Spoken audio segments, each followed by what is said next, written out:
किनारे बसा डोंगरीला गांव। चारों तरफ घना डरावना जंगल। अमावस की काली रात थी। पूरा गांव एक अजीब सी खामोशी की चादर में दबा पड़ा था। बस दूर जंगल से कहीं कुत्तों के भौंकने की और सूखी हवा के पत्तों की आवाजें सुनाई दे रही थी। इसी गांव के बीच में बसा था एक छोटा सा घर, जिसमें भोला और उसकी पत्नी सुमन रहती थी। उस रात जब भोला रात में जंगल लकड़ी लाने जा रहा होता है। सुनो जी, आज अमावस की रात है और इस रात में भी आप लकड़ी लाने जंगल जा रहे हो। आज आप लकड़ी लाने जंगल मत जाओ, मुझे बहुत डर लग रहा है। अरे वो सुमन, तुम डर क्यों रही हो? अगर मैं लकड़ी लाने जंगल नहीं गया तो हमारे घर का खर्चा कैसे चलेगा? तुम चिंता मत करो, मैं जल्दी लकड़ी लेकर जंगल से आ जाऊंगा। पत्नी ने इतना समझाकर भी भोला रुका नहीं। वो अपनी कुल्हाड़ी हाथ में लेकर इतने रात को जंगल लकड़ी काटने निकल जाता है। दूसरी तरफ उसी गांव के बीचों बीच पुराने बरगद के नीचे बनी रामू की चाय की दुकान से धीरे धीरे बुझती अंगारों की रोशनी में चमक रही थी। उसी चाय की दुकान पे बैठे थे गांव के 4-5 लोग। उनमें रामू, मोहन, गोपाल और गांव के सबसे बूढ़े शंकर काका भी बैठे थे। अरे आज ये कुत्ते इतना क्यों भौंक रहे बे? पूरा गांव इन कुत्तों की आवाजों से डर रहा है। मन्ने तो लग रहा है कोई आत्मा पिशाच बाहर घूम रहा है। अमावस की रात है ना आज? हाँ, आज अमावस्या की रात है और आज की रात जंगल में जाना मतलब अपने ही सिर पे लाठी मारने जैसा होगा। आज छलावा रास्तों में भटकता है। भाइयों, मैंने तो ये भी सुना था कि जंगल का छलावा रूप भी बदलता है, कभी कभी तो इंसान का रूप ले लेता है। सब लोगों की बातें चल ही रही थी कि उतने में दूसरी तरफ से भोला अपने एक हाथ में कुल्हाड़ी और दूसरे हाथ में एक लालटेन लेकर आने लगता है। लालटेन की कांपती लौ में धीरे धीरे भोला आगे आ रहा था। तभी चाय की दुकान पे बैठे शंकर काका बोले, अरे भोला, कहाँ चला इतनी रात को? आज अमावस्या की रात है। ये रात बिल्कुल ठीक नहीं है बेटा। पागल हो गया है क्या भोला? कौन आदमी अमावस की आधी रात को जंगल में लकड़ी काटने जाता है? रामू, अगर मैं लकड़ी लाने जंगल नहीं गया तो मेरे घर का खर्चा कैसे निकलेगा? इसी वजह से मेरा काम रुकता नहीं। घर में चूल्हा जलाना है, उसके लिए पैसा लगता है।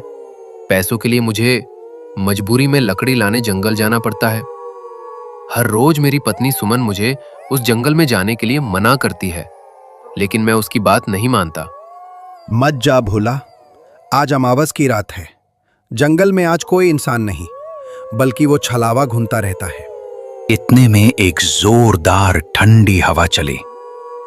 लालटेन की लौ एकदम लहराई और जैसे किसी ने पास में ही हंसकर फुसफुसाया हो। सबके रोंगटे खड़े हो गए, लेकिन भोला डरा नहीं।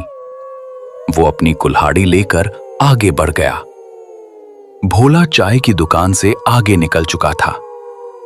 गांव की आखिरी बाउंड्री पार होते ही वो सुनसान डरावने जंगल का रास्ता शुरू हो जाता है। रात का अंधेरा और भी भयानक हो गया था। पेड़ों की टहनियां हवा में हिल रही थीं। जंगल की आवाज ऐसी आ रही थी कि मानो किसी इंसान की आवाज हो। भोला रुक जाता है। कौन है? कोई है तो सामने आ जाओ। पर जवाब सिर्फ सन्नाटा। तभी अचानक उसे दिखा एक परछाई आगे पेड़ से उतरकर खेत की तरफ चली गई, धीरे मगर इंसान जैसी चाल में। भोला ने हिम्मत की और बोला, कौन है रे? गोपाल तू है क्या? अगर कोई गांव का आदमी मेरे को डरा रहा है तो मैं डरने वाला नहीं हूं। सीधे तरीके से मेरे सामने आ जाओ, नहीं तो मेरे हाथ जो कुल्हाड़ी है उससे मैं तुम्हारा सर धड़ से अलग कर दूंगा। तभी वो काली परछाई वापिस आने लगती है और वो कोई और नहीं बल्कि भोला की पत्नी सुमन थी। भोला का दिल धक से रह गया। अरे सुमन, तू इस भयानक डरावने जंगल में इतनी रात को क्या कर रही हो? मैंने तुमको बताया था कि मैं घर जल्दी लौट आऊंगा। सुमन मुस्कुराई, मगर आंखें बिल्कुल ठंडी। लेकिन वो आवाज सुमन की नहीं थी, वो तो उस जंगल के छलावे की थी। घर चलो भोला, रात बहुत हो गई है। भोला एक कदम पीछे हट गया। उसी पल सुमन जैसी आकृति धीरे धीरे धुंध बनकर गायब हो गई। ये देख के भोला का खून जमने लगा। ये कौन था? ये तो सुमन नहीं थी, ये तो इस जंगल का छलावा था। तब भी भोला रुका नहीं, वो आगे बढ़ने लगा। जंगल के रास्ते से भयानक डरावने डरावने आवाजें आनी शुरू हो गईं। थोड़ी देर बाद भोला जंगल के बीच आ चुका था। अब उसको पीछे लौटने की हिम्मत नहीं हो रही थी, आगे जाने का डर अलग। अचानक उसे अपने पीछे किसी के चलने की आहट आई। वो पीछे मुड़ा, लेकिन वहां कोई नहीं था। ये सब देख के भोला जोर से चिल्लाया, कौन है रे? सामने आ। तभी एक बार और उसके पीछे धीमी खुरदरी आवाज आई, जैसे किसी 60 साल के बुड्ढे की आवाज हो। फिर से भोला पीछे मुड़ा तो अपने पीछे उसको उसी के गांव के शंकर काका दिखाई दिए, जो चाय के दुकान पे बैठे हुए थे।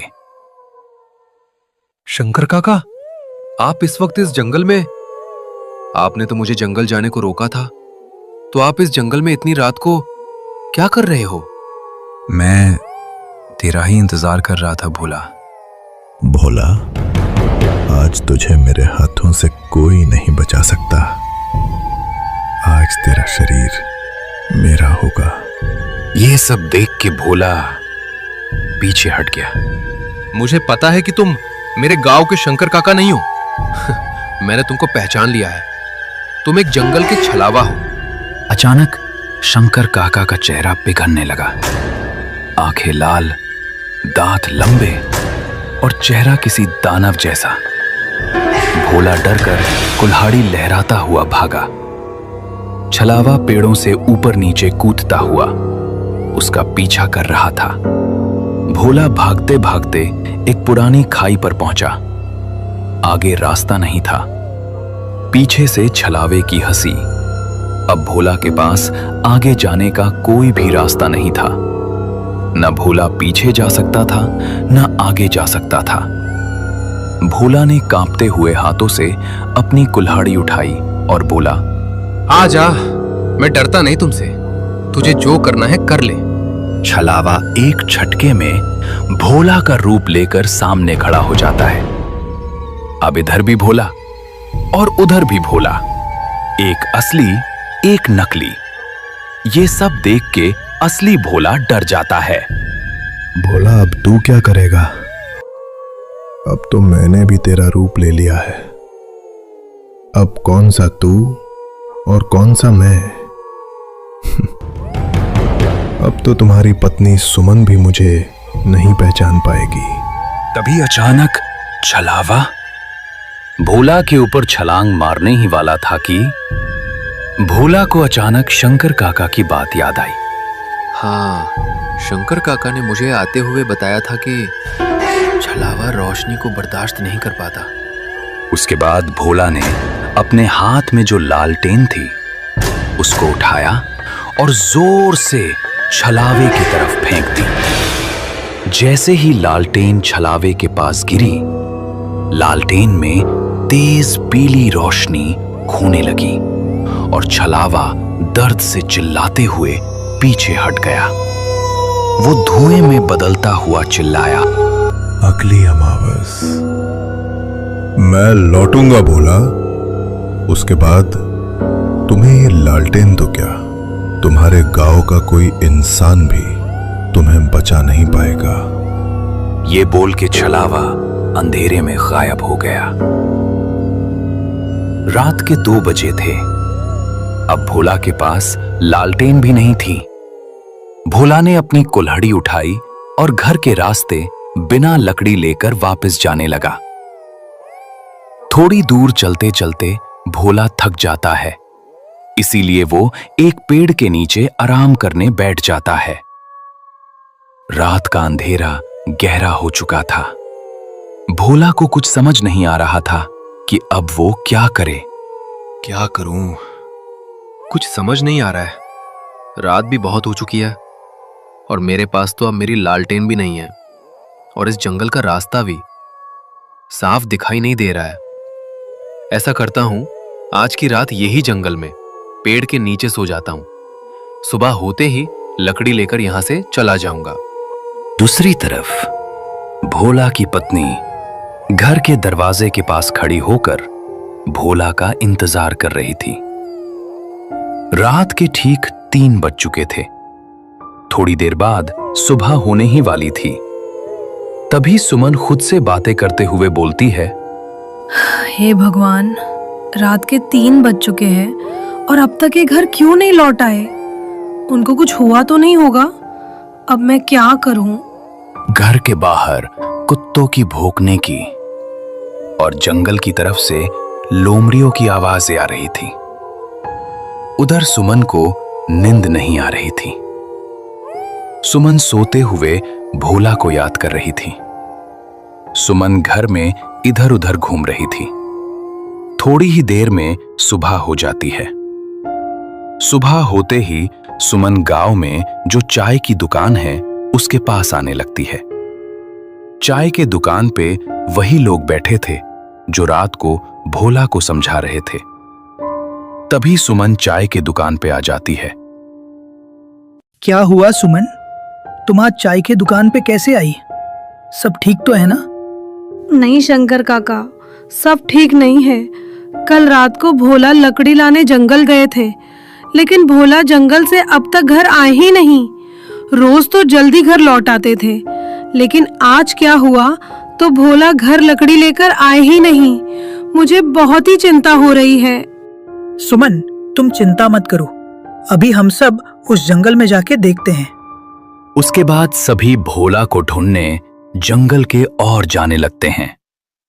थोड़ी दूर जाने के बाद उनको दूसरे गांव का एक लकड़हारा उस जंगल में दिखाई देता है।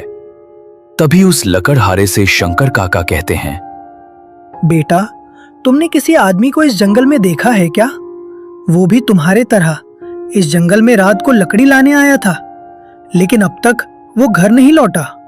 हाँ काका, मैंने एक आदमी को एक पेड़ के नीचे देखा था, लेकिन वो सोया हुआ था, इसीलिए मैंने उसको जगाया नहीं। वो पास में ही जो पेड़ है उसके नीचे सोया हुआ है, लेकिन वहां का रास्ता बहुत ही डरावना है। मैं भी लकड़ी काटने वहां कभी नहीं जाता। सभी लोग वहां से भोला को ढूंढने आगे जंगल के रास्ते निकल पड़ते हैं। कुछ ही दूर जाने के बाद उनको भोला एक पेड़ के नीचे सोया हुआ दिखाई देता है। सभी लोग भोला के पास जाते हैं और कहते हैं, अरे वो भोला, नींद पूरी नहीं हुई क्या? अब तुम्हारी नींद पूरी हुई होगी तो उठ जा। देखो, हम तुम्हें ढूंढने जंगल आए हुए हैं। तभी अचानक भोला की आंख खुल जाती है। भोला खड़ा हो जाता है और कहता है, तुम लोग यहाँ क्या हुआ? सब ठीक तो है? और सुमन, तुम भी इन लोगों के साथ इस जंगल में क्यों? क्या हुआ? आप आज घर नहीं आए तो क्या मुझे चिंता नहीं होगी क्या? मैं रात भर आपके चिंता में सो नहीं पाई और आप कह रहे हो कि क्या हुआ? सुमन, अब मैं तुमको क्या बताऊं कि मेरे साथ रात में क्या हुआ? क्या हुआ भोला तुम्हारे साथ रात को इस जंगल में? शंकर काका, अब आप लोगों को मैं क्या बताऊं? कल रात जब मैं लकड़ी लेने इस जंगल में आया ना, तो मुझे सुमन का रूप लेकर इस जंगल का छलावा मेरे सामने आया।